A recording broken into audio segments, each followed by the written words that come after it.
Did I tell you guys whether this was a sine or a cosine function? You you could actually, Adley.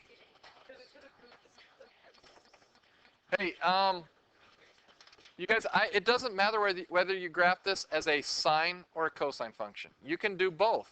Okay, so how many of you found an answer by using a sine? Okay, how many of you found one by cosine? And how many by both? All right, good job. Some of you guys did both. Okay, just so you remember, whoops, I got to unplug this for a second.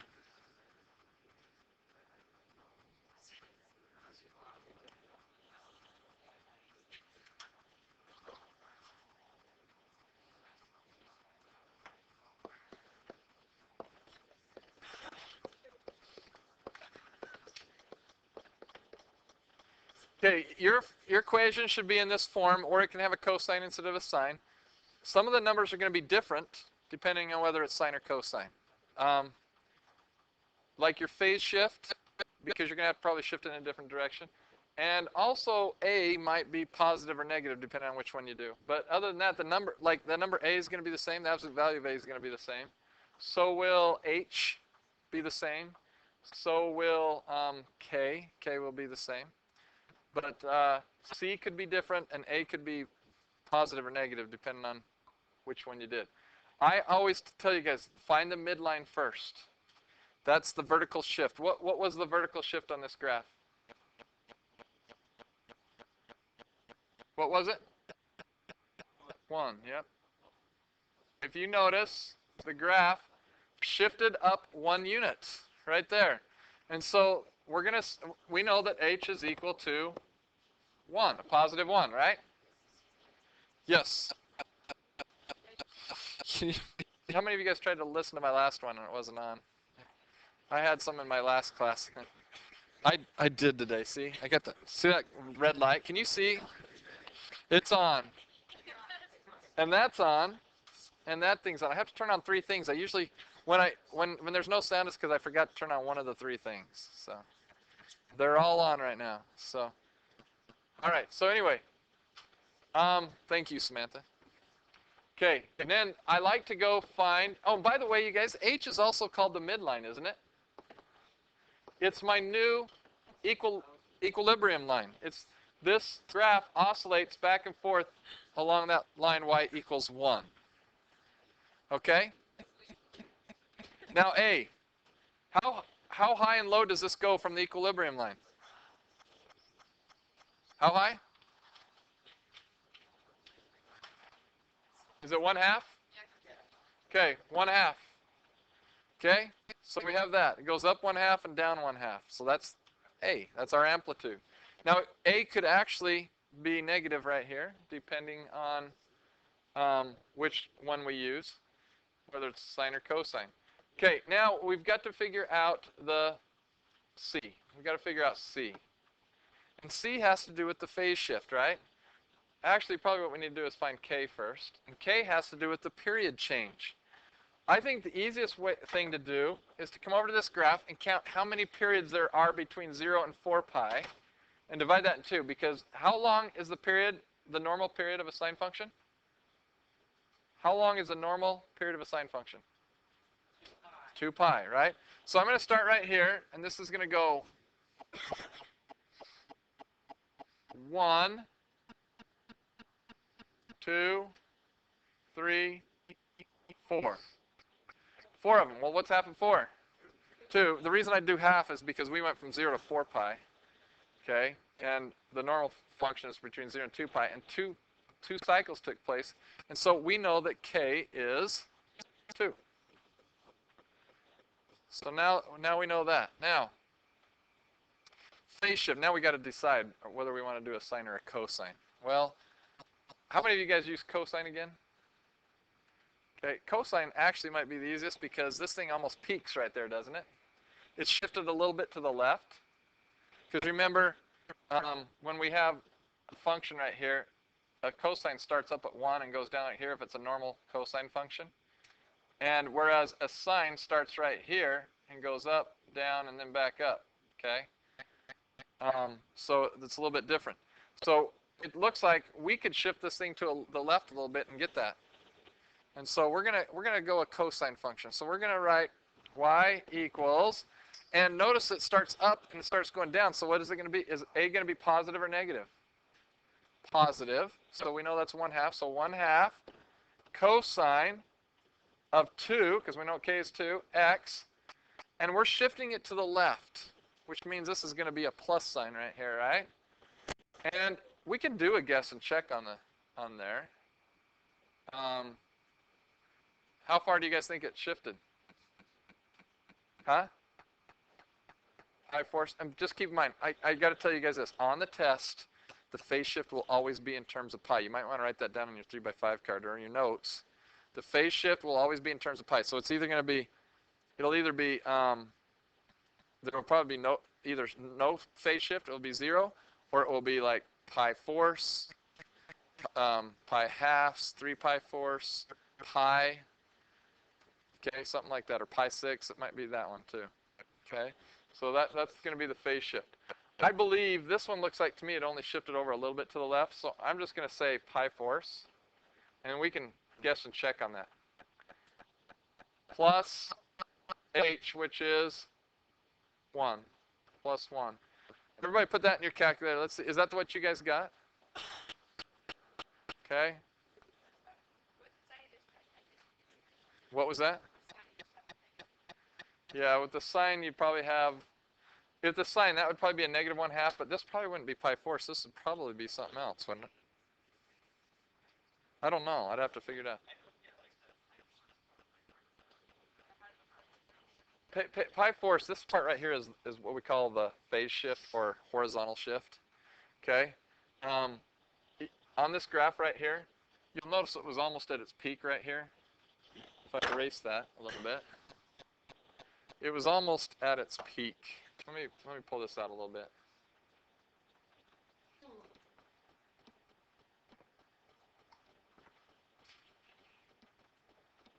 If I can. There it goes. Okay. Keep in mind that at its peak, it would go up to negative 1/2 right up there. So it's not quite there. So its peak is over here somewhere, just a little bit to the left. Do you understand that? So this thing shifted to the left a little bit.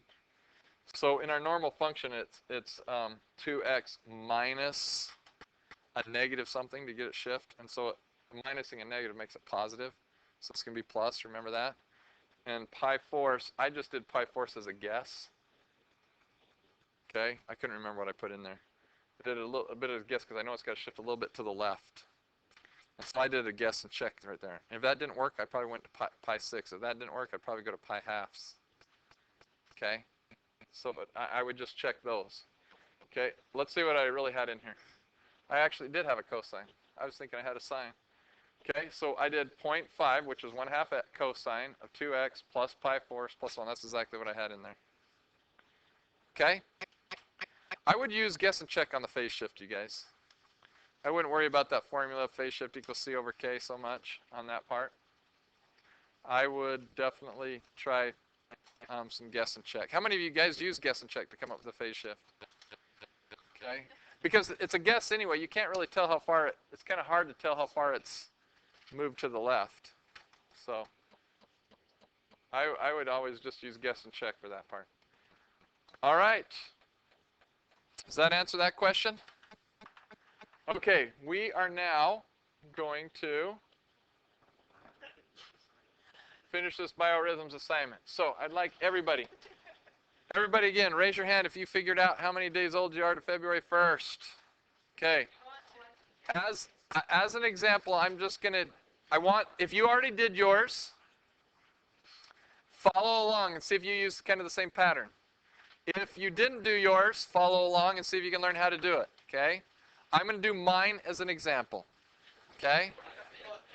And I don't want to hear any old jokes when I do this, okay? Because I've already been hearing enough from these two over here. Connor and Tasha, they've let me know how old I am, so.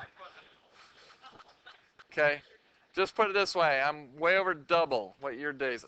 All right. Just add, just add, just add about 10,000 days and you'll be there. So, all right. Okay. We got it? So here we go. I am 47 years young. I said 43. So I'm going to go 47 times 365. I need someone to, everybody do that to yours. How many, oh, by the way, do we have any February birthdays in here? Okay, all right. I was thinking it was my other class, and today when I were doing it, I just skipped over it because I didn't think we had any February birthdays. We had like 3 February birthdays in there, so. Okay, so you should take your age that you are right now, how many years old you are. So if you're 17 or 18 or 16 or 15, times that number of years by 365. Will someone do this for me and tell me how old I am? 155? Okay, so that's just to my birthday on November 5th, my last birthday, right?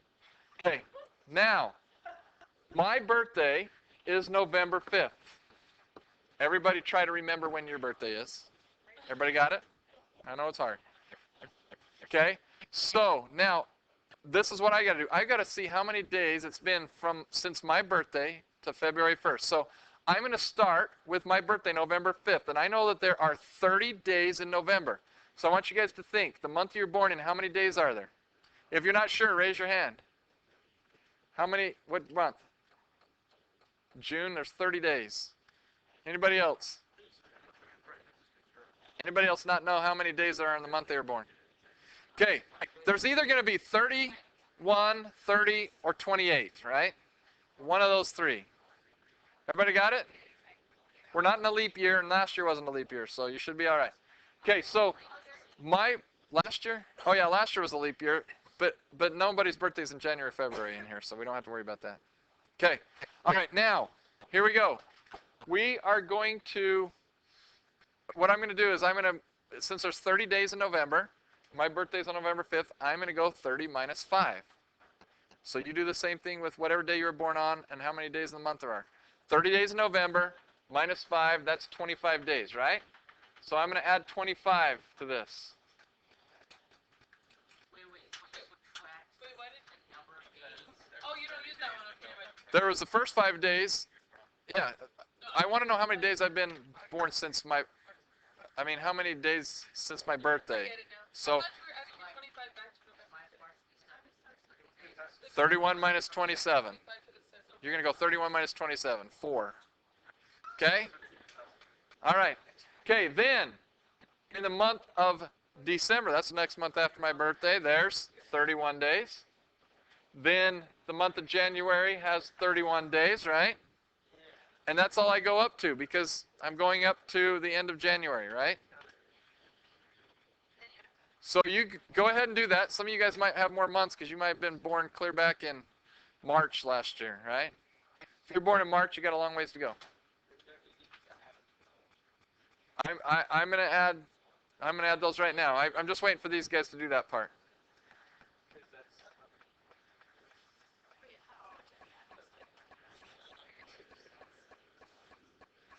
Okay. Good. Good thinking, Nephi. All right. Now.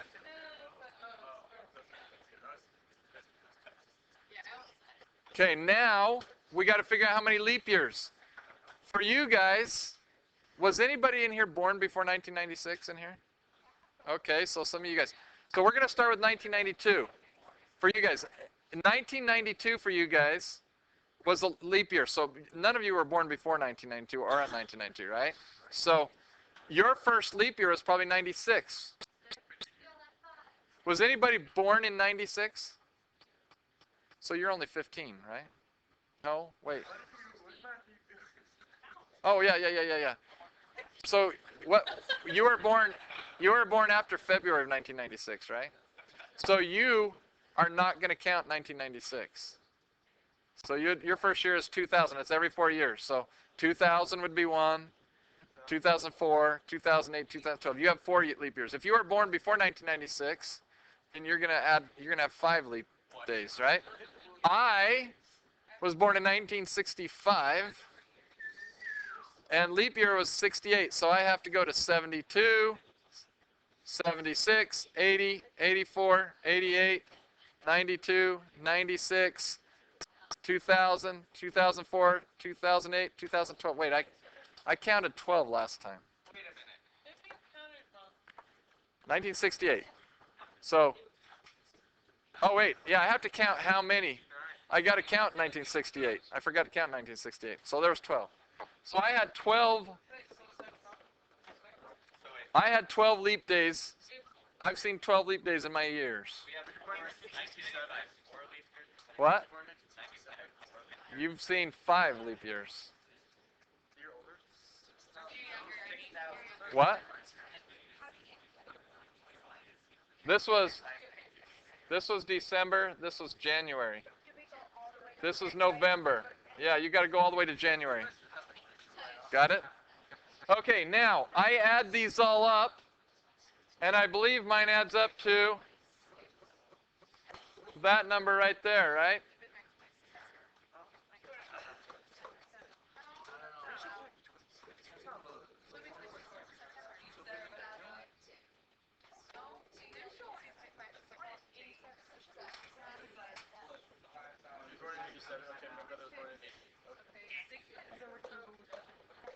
Wait, or is that 17,254? Well, I just added this one up in my head, and that's 99 days, and last time they told me it was 100. Okay, so, you guys, I am going to take, wait, we did this right? 25 days in November, 31, 31. 54, that's what I thought. They told me wrong last period. I just believed them. Okay, now, you guys, this is my X min. My X max would be this plus what? 28. Why 28? Because we're graphing the month of February, which only has 28 days. So 17,200.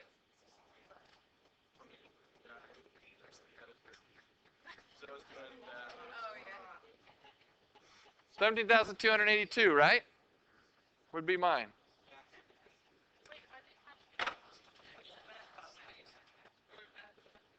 All I did is added 28 to this because we're talking about the month of February. Here's February 1st. Here's February 28th. Okay? All right, so I go over here to my window. My X min is 17,254. I remember doing this assignment 10 years ago. It looked a lot better then. Okay? So, and my X max is 17,282. And what do you think we should put in as our X scale? 2. Why 2? We're going to put in 2.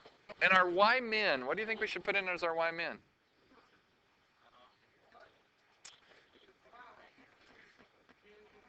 Yeah, -1. Because we're only going to go up to 1. Remember our amplitude was 1? We talked about that the other day. And my Y scale, I'm going to go 0.2. So I'm going to put on my Y scale, I'm going to put 1 every 0.2. Okay? Any other questions? Because my X max is it goes up to +1. And so I'm going to put 1 at 0.2, 0.4, 0.6, 0.8, and then 1. Got it? Okay, now, go to your Y equals screen. Clear everything out. Now, last time we were in class, we wrote this down on your papers. Okay, your physical cycle, remember that was the first one? What was K? Or B in this case it says. 2 pi over 23 is what it should be. Right? What was the second one? Emotional? What was your emotional? 2 pi over 28, which reduces to pi over 14, right? Does it matter which one we use? I would just use pi over 14.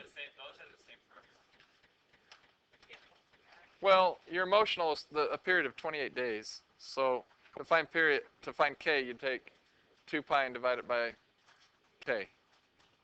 To find period, we'd take 2 pi and divide it by. Actually, to find k, we divide 2 pi over 2. Remember we have the formula period equals 2 pi over k. And we know that period is 28 on this emotional cycle. So we have 2 pi over k over here. And if we solve for k, these two are just going to switch around. So we have k equals 2 pi over 28, which is pi 14ths. Yeah. Okay, and then what was your intellectual, you guys? Yeah, it's going to be 2 pi over 33. Okay, so everybody go to your calculator. What's our amplitude again? 1. So we're going to go sine of 2 pi x, don't forget your x, divided by 23. That should be your physical cycle. And then the next one's going to be sine of pi x divided by 14. And then your intellectual would be sine of 2 pi, x divided by 33, was it? Okay, now, you guys, when you graph it, you guys remember how to turn off? Do you remember how to turn these off and on? Okay, so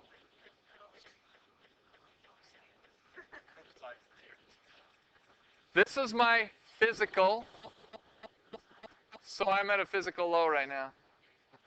That's my emotional, so I'm at an emotional low right now. Ooh, here's my mental. I'm at a mental high right now. Intellectual. You guys, yours are going to be totally different than mine, and you could have them be pretty close to all the same. Yeah. No. Hey, you guys, listen. Shh. Hey, listen. First of all, I know you guys are all excited about this right now, but let me just remind you guys, this is theory, okay? I honestly don't see how your body's going to follow this 23-day cycle or 33-day cycle or 28-day cycle like that. I don't see your emotional and your mental and all that stuff is going to find. I think we do have our ups and downs, but I think it's affected by other things all the time. How much sleep we get and things like that. Okay? However, you guys, yours is going to be different than mine because we're looking at a different window of your life. If I looked at the same window on my life as what one of you individually are, mine would be exactly the same thing. But we're at different windows right now, okay? And some of yours are going to be looking like they're going to follow pretty closely to where you're at, but that's just because you're all of them are at the same place right now. So, yeah.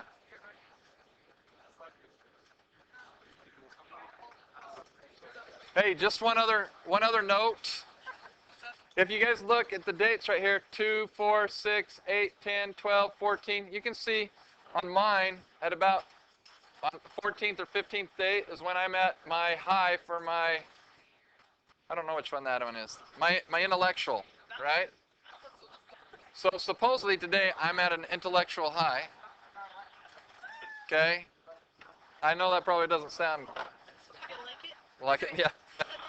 I know I'm at a physical low because when I went to play basketball this morning, I couldn't do anything. All right. And I'm at a physical and emotional low. Is that bad? Like just bad? Well, you know how you have your ups and downs on these things?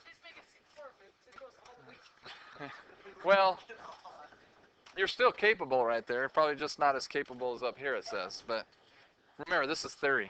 It's not true. Don't let it depress you. Okay.